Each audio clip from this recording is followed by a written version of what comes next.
when André René Roussimoff, the man the world would come to know as André the Giant, passed away in his sleep in a Paris hotel room. He was only 46 years old. It was a quiet death, but its echo resounded like thunder. His body was so massive it could not be cremated by conventional means. Even in death, André remained a mystery the world could neither measure nor contain. He was born on a May morning in the year 1946, in the small French town of Colomiers. At birth, he weighed nearly 13 pounds, as if the earth itself had whispered that this child would be larger than life.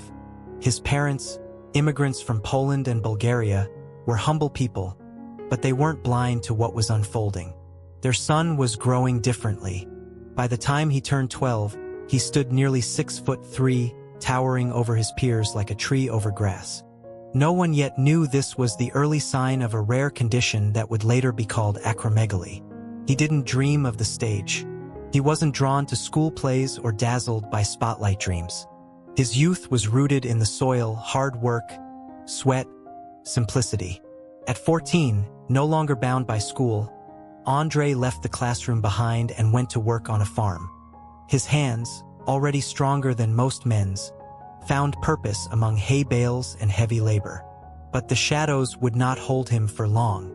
By the time he came of age, André realized his body was his destiny. He moved to Paris, and there, under the guidance of promoter Robert Laguitte in a wrestling gym, a second life began. A legend was born. A myth stepped into the light.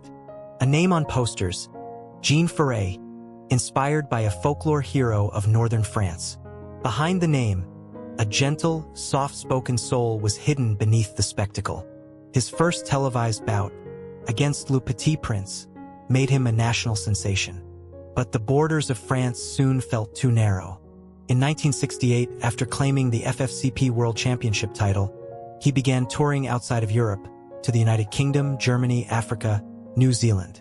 Everywhere he went, crowds greeted him with awe, as if a creature from myth had stepped off the pages of legend and into the ring. Japan would leave a unique mark on his life and legacy. There, he became known as Monster Roussimoff and something more than just a performer. In 1970, during his debut in the Japanese league, he didn't just wrestle, he became a symbol. But it was also in Japan that doctors finally gave name to what he may have already suspected. His immense size was not a gift, but a diagnosis. Acromegaly, a disease that grants the body greatness in stature, while slowly breaking it from within. This was the journey of a boy from a quiet corner of France who became a global titan. His story is more than a chronicle of size and fame.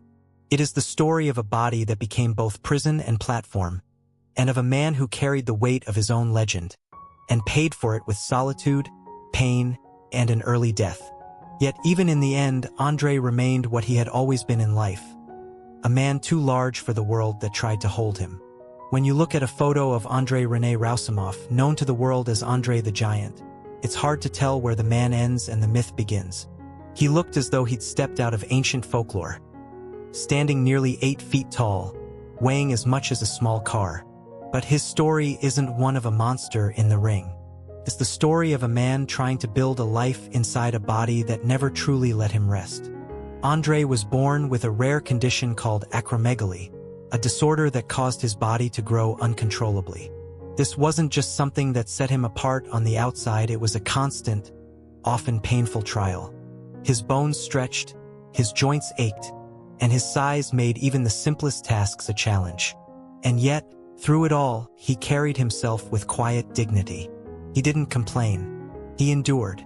Somehow, fate took what might have been a lifelong curse and turned it into a spotlight. When André arrived in North America in the early 1970s, everything changed. Montreal embraced him instantly.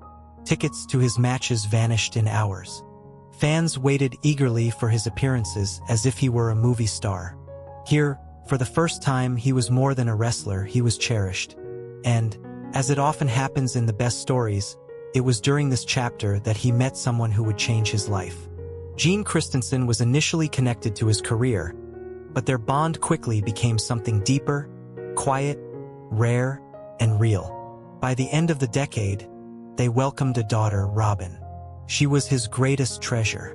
Though life on the road kept him distant, his love for her was deep and unwavering. Around this same time, Andre met Vincent J. McMahon, the founder of what would become the World Wrestling Federation. McMahon didn't want to hide Andre's condition. He wanted to turn it into legend. And so Andre the Giant was born. Not just a wrestler, but a spectacle. A symbol. To preserve his mystique, he was moved from city to city. Each appearance felt like a miracle, like something larger than life had stepped into the real world. His first official match under that name took place on March 24, 1973. He defeated Frank Valois and Bull Putski, marking the beginning of a new era. 2 days later, he brought down Buddy Wolf at Madison Square Garden. The crowd didn't just cheer, they roared. They fell in love. They shouted his name. But the wrestling ring was only one stage that could barely contain him. Andre's passion for performance led him to film. His earliest roles appeared in French cinema in the late 1960s. Later, in the United States, he was cast as the mythical Sasquatch in The $6 Million Man. He relished the chance to transform, and while acting never became his primary calling, each appearance carried the same warmth he brought into the arena.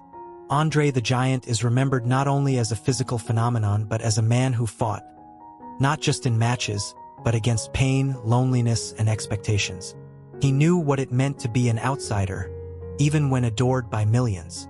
But still, he kept moving forward, slow, heavy steps, a gentle smile, and a heart so big it could barely fit in his enormous chest. In the early 1980s, as American wrestling basked in its golden age, a towering figure returned to the spotlight, André René Roussimoff, known around the world as Andre the Giant. But Andre wasn't just a wrestler. He was a myth walking among men, a legend whose immense size, quiet sorrow, and magnetic presence transcended the ring. He embodied something more than sport, a living tragedy performed under bright lights, filled with pain, betrayal, and a silent struggle that the audience could only begin to grasp. In the year 1980, Andre stepped into a fierce rivalry with another colossus, Hulk Hogan. In the opening chapters of this saga, Andre was the hero, the babyface in wrestling terms, beloved by the crowd. Hogan, by contrast, was the heel, the villain they loved to hate. Their clashes ignited the imagination of thousands, turning wrestling into a stage for tales of honor and betrayal. But that was only the beginning. At the same time, another feud erupted, this one with Big John Studd, another self-proclaimed giant. Their confrontations echoed ancient myths of titanic duels.